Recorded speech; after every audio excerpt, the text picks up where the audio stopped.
Hello boys and girls, Mr. Dan here again on a pretend beach, on a pretend vacation, where we're going to read a story about a pretend pig named Pinkerton. He learns an important lesson. Me First. Story by Helen Lester, illustrated by Lynn Munsinger. Pinkerton was pink, plump, and pushy. He would do anything to be first, even if it meant bouncing off bellies, stepping on snouts, or tying tails. "Me first," he cried when he had been last in line and first down the slide. "Me first," he cried at story time, settling on his round bottom with his big head right smack in front of the book. And every day in the school cafeteria, "Me first," rang out. And there was Pinkerton.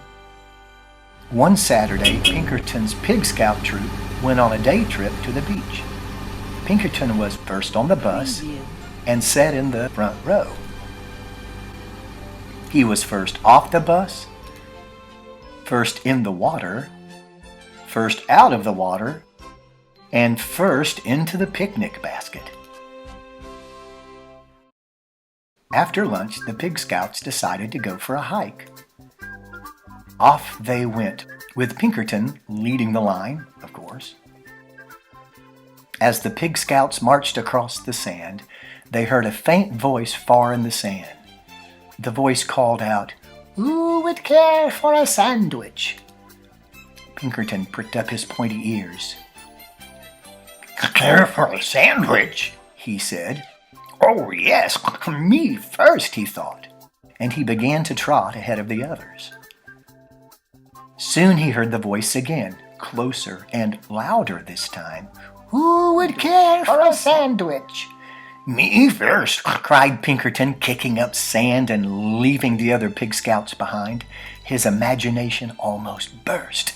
Peanut butter, jelly, 2 tomatoes, 7 pickles, a slab of cheese, a blob of mayo, a big smear of mustard, all for me first.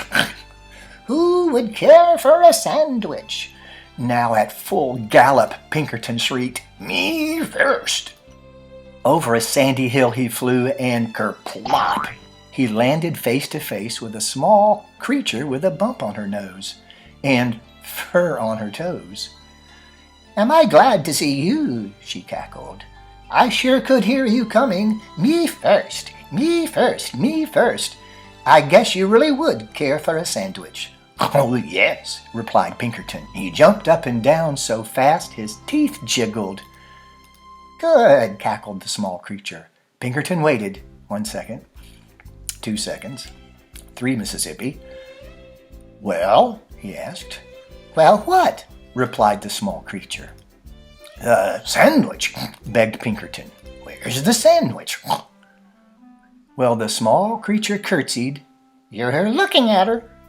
She went on, "I am a sandwich. I live in the sand, and you said you would care for a sandwich. So here I am. Care for me." All Pinkerton could say was, "But I...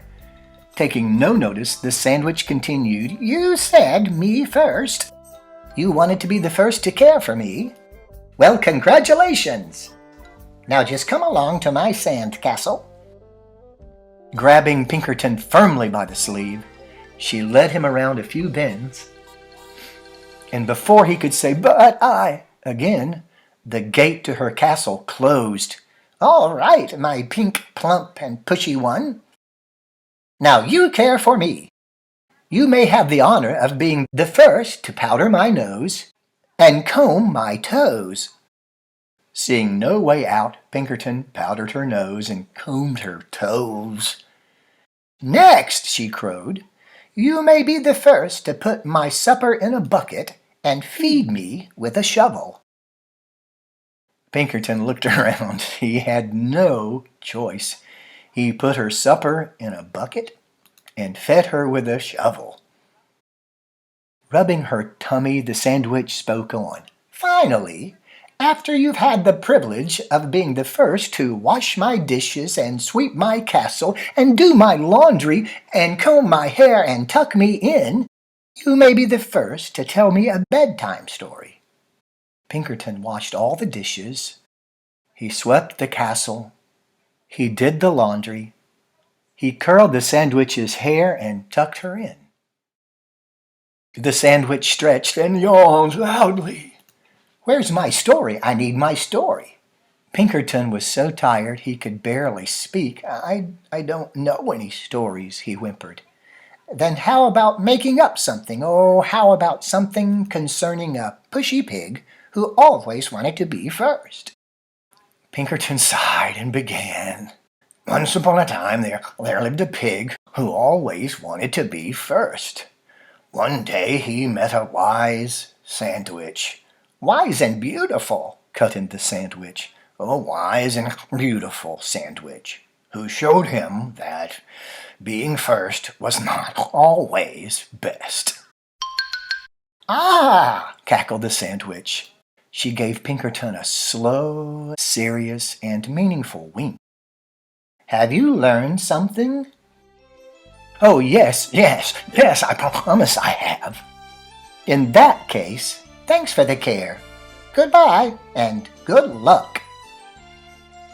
She opened the gate, and Pinkerton sped off so fast he didn't even notice the delicious sandwich she held out to him. He was just in time to catch the bus. On he scooted, pink, plump, and glad to be last. Our friend Pinkerton Pig learned an important lesson. Sometimes being first isn't really the best. See you again next time.